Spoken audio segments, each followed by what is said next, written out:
Welcome back, everybody, to Niners Now. I'm your host, Brady Grustas, at Grustas Brady on X. You can follow me there. And we've got some big injury updates today from both the Niners and the Arizona Cardinals. And there might finally be some good news for 49ers fans. And of course, stick around until later in the show because I've got a couple of free agent names that I would like to highlight as we get into the second half of the season and start thinking about the offseason. But of course, before we begin, go ahead and subscribe down below. The support has been awesome so far. You guys have been loving the videos. I've been loving the support. Thank you again very much. If you haven't subscribed, please go ahead and do that right now. Leave a like, leave a comment, and let's get into it. So first up, 49ers injury updates. Ricky Pearsall back at practice for the first time since his week 4 PCL injury. Ends up missing about 6 weeks, but we finally see Ricky Pearsall out there. Now, I don't want to jump the gun. There's a chance he might not play on Sunday, right? I want to be cautious here. I don't want to guarantee anything. But considering this is the first time that we've even seen him practice since that injury, I'm feeling pretty good. He looked great. I saw a couple clips of him running routes out there on the practice field, and I'm really excited to see, hopefully, Ricky Pearsall out there on Sunday. He was big the last time they played the Arizona Cardinals. He had that massive catch on 4th down, and I think they could really use him out there in this game. Also back, Alfred Collins missed, obviously, the Rams game. They really missed him on the inside, his run defensibility. He was limited in practice. He was wearing a knee brace and working off to the side. Not totally sure we'll see him play, but it's good that there's at least a chance. The Cardinals' offensive line has been less than good since Jacoby Brissett has taken over as the starter. So with Collins back, that could certainly be an area that the 49ers could attack. So I hope we get to see Collins in this game as well. And then, of course, the big news, Brock Purdy looks like he's gearing up to start this game.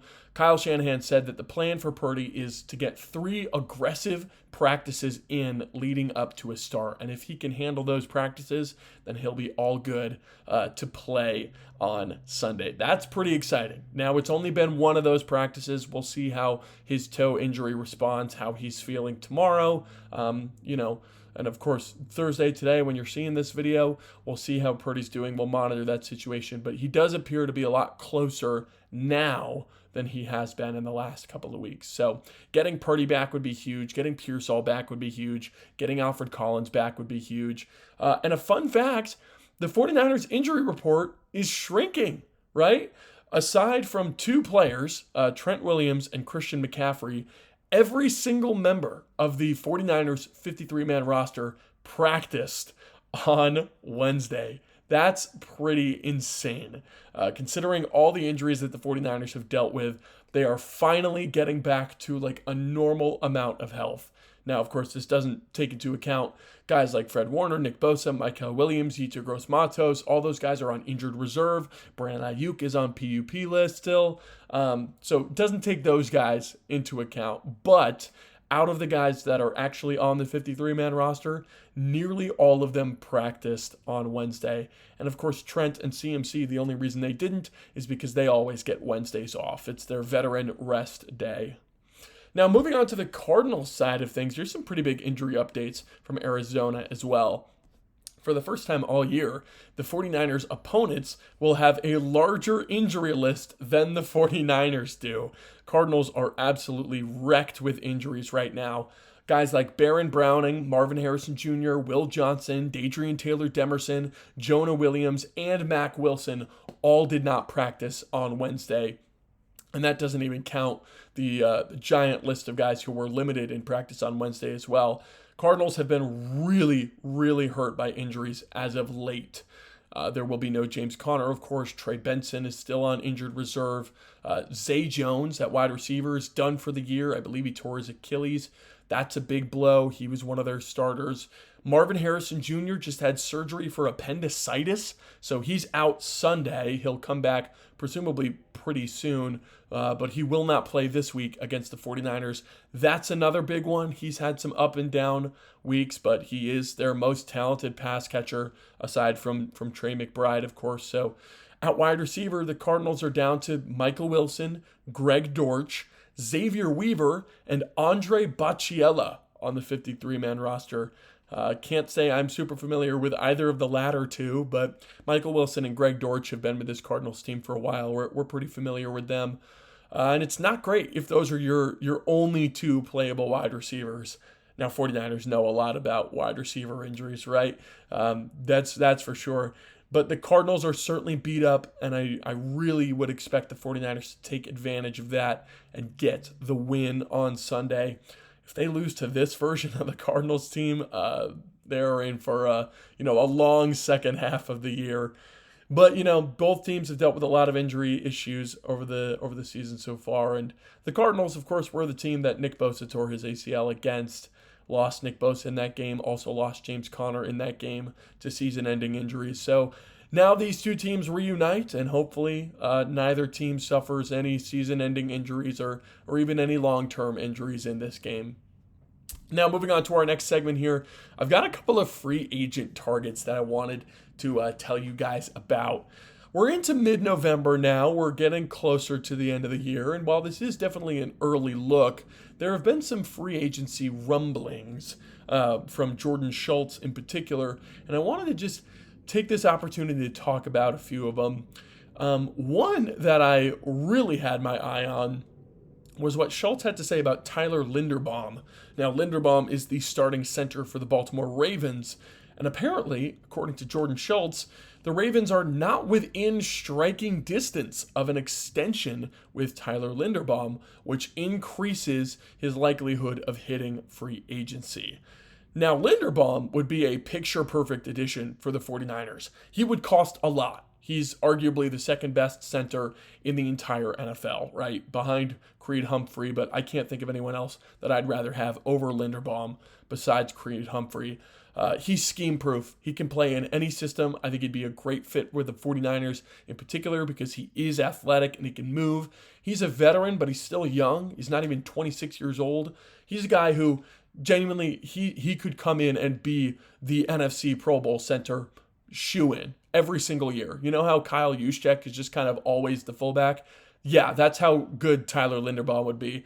He's, kind of buried behind Creed Humphrey, considering they're in the same conference, but Linderbaum is that tier of player. If he was a 49er, the offensive line would be extremely good, much better than it currently is right now. Now, of course, like I said, this would be expensive. This would be a big addition for the 49ers. And the question is, do you want to spend big on a guy who isn't an offensive tackle? Well, that's a philosophical question, but I would. I think Linderbaum's an all-pro level talent. He's certainly a Pro Bowl level talent. He's a massive upgrade over Jake Brendel, and he is young. He fits Brock Purdy's timeline, right? They're about the same age. I believe they were the same draft class. I would love to see Linderbaum in San Francisco. Now, that's a long way away. We'll see if the Ravens are able to get an extension done. But if they are not, even if it's like a sign and trade situation, like go get Tyler Linderbaum. We know Kyle Shanahan hates rookie centers and young centers because it's so complicated to teach them all the protections, and you want them to be exactly correct about all the protection calls, and it's a big responsibility, right? You don't want to put that on a young guy like a rookie coming out of college. But Linderbaum is young enough to be a long-term piece on this team, but he's, spent enough time in this league to know exactly what he's doing on that end of it. So this is kind of the perfect addition for San Francisco at center. The next guy, certainly not as good as Linderbaum, but I would really like if the 49ers went out and signed Leo Chenal, linebacker from the Kansas City Chiefs. Now, Chenal he's a part-time player and could be looking to start full-time somewhere else. He's gotten a lot of starts this year for Kansas City, but he's still only playing roughly half of the defensive snaps. That's because he's very versatile, right? You can move him around a lot. He's a great blitzer. He's a good pass rusher for an off-ball linebacker. He's also a pretty solid run defender, and he's always at least around the ball in coverage. The reason he doesn't play as much for the Chiefs is because their linebacker room is stocked full of good players. I mean, you've had guys like Nick Bolton, Willie Gay, Drew Tranquill. A lot of really good linebackers have played for the Chiefs, and Chenal has just kind of been behind most of those guys. And maybe with a new change of scenery and a full-time starting role, we could see Leo Chanel break out and really become an elite starting level talent. And we've seen this before, actually, with these two teams. Charvarius Ward was he was a good starter for Kansas City, but then he came to San Francisco and became an all-pro cornerback. So maybe Leo Chanel is the next in the Chiefs to 49ers pipeline. Those two teams, they like a lot of the same guys, right? I mean, who else? Charles Omenihu's been a 49er and a Chief. Jalen Moore's been a 49er and a Chief. Sky Moore, of course, just recently traded from the Chiefs to the Niners. Very interesting. And I wonder if Robert Saleh and the Niners would be interested in Leo Chanel. And the last name I want to talk about here, it's Kyle Pitts, tight end from the Atlanta Falcons. Former top 5 pick, highest drafted tight end in the history of the NFL. Drafted 1 pick after Trey Lance back in 2021, and he went for 1,000 yards his rookie year, but he's been pretty disappointing since then. He's had some drop issues. He's had some quarterback inconsistencies, but I would love to see Pitts as the backup / replacement for George Kittle in this offense. He's not much of a blocker yet, but he's a big dude, could certainly at least be serviceable in that role. But really, why you go get Kyle Pitts is because he is freaky as a sort of matchup nightmare, unguardable type of archetype player. The dual tight end sets with Kittle and Kyle Pitts on the field would be absolutely insane. I mean, I don't know if you guys remember Jordan Reed a couple years ago had a pretty solid season for the 49ers late in his career. Kyle Pitts is a jumbo-charged version of Jordan Reed. I'd love to see what Pitts can do in this offense. So those are 3 guys that I'm keeping my eye out for going into the spring. Tyler Linderbaum, Leo Chanel, Kyle Pitts. Of course, there's other big names as well, like, maybe Aaron Rodgers is the backup quarterback, or Trey Hendrickson coming in, giving him a big deal. But let me know what other names you'd like to see the 49ers sign in free agency. Leave a comment down below with your thoughts. And of course, speaking of comments, it's now time for the comments section. This is the segment of the show where I go over some of your comments and I give you my opinions, right? If you'd like to be featured in this segment, please just leave a comment on the video. The more comments you leave, the better chance you have of actually getting responded to in the video. It's kind of like a lottery in that way, if you think about it. Who can be the Dallas Mavericks, right? Who can win the lottery and be featured in the video? I'm not trying to pretend that a shout out from me is anywhere close to Cooper Flagg, but let's go back to NFL talk for now. That's enough NBA talk for right now. Again, thank you so much to everyone who has been commenting. I read all your comments. Thanks to those who are wishing me well with the, hoarse voice and such. And thanks to especially the 3 that I'm shouting out in today's video. Thank you for your comments. First one here from Jay. Jair Brown needs to be benched. Ever since we started him, our defense looks bad, especially the backfield. Yeah, I agree, Jay. I think you've got it 100% right here. Jair had 1 good game against the Giants, but other than that, benching Marquise Siegel has not worked out at safety. Now, playing Marquise Siegel wasn't exactly working out at safety, but it might be time to put him back out there. The Niners still need a safety regardless at that position, and Siegel's at least got upside because of his speed and his athleticism. So maybe you do have to go back to Siegel at that spot, because Jair, he's just slow. He can't do anything. He can't blitz. He can't cover. He can't tackle. What are you doing out there? Pretty much unplayable defensively, and it's a bad look for the 49ers. Next comment here from Hellos World. Get better, dude. Good analysis. Much appreciated. I already feel a little bit better with the voice. I don't know if you can notice a difference between this video and the last one, but of course, thank you so much for the support. Really appreciate it. And then the last comment here from Green Kid. This defense is garbage. John Lynch should be fired for not picking up Trey Hendrickson for a 2nd-round pick. If incompetence could be personified, it is John Lynch. Now, respectfully, Green Kid, I hope you're watching the video. You're wrong. You are wrong about this. I would say I disagree, but I think it's more than that. I think you're just actually wrong here. Sending out a 2nd-round pick for a rental player is bad business. 100% is. No matter who does it, it is bad business to send a pick that is that high for a guy who will be around for half the season. It doesn't make sense. And plus, it takes 2 to tango, right? The 49ers had been calling the Bengals more than anyone in the entire league about Trey Hendrickson. There was a new report every 3 days about how badly the 49ers wanted Trey Hendrickson, and the Bengals wouldn't move him.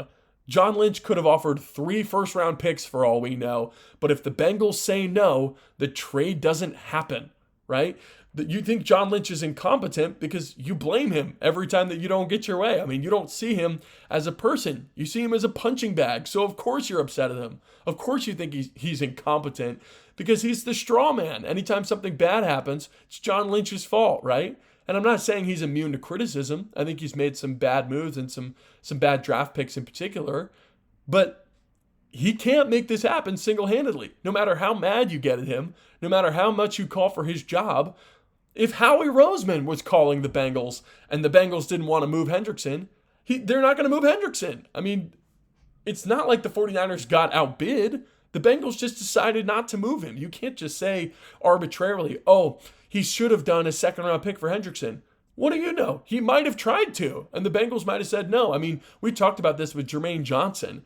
In all likelihood, the 49ers offered a second-round pick for Jermaine Johnson, and the Jets said no.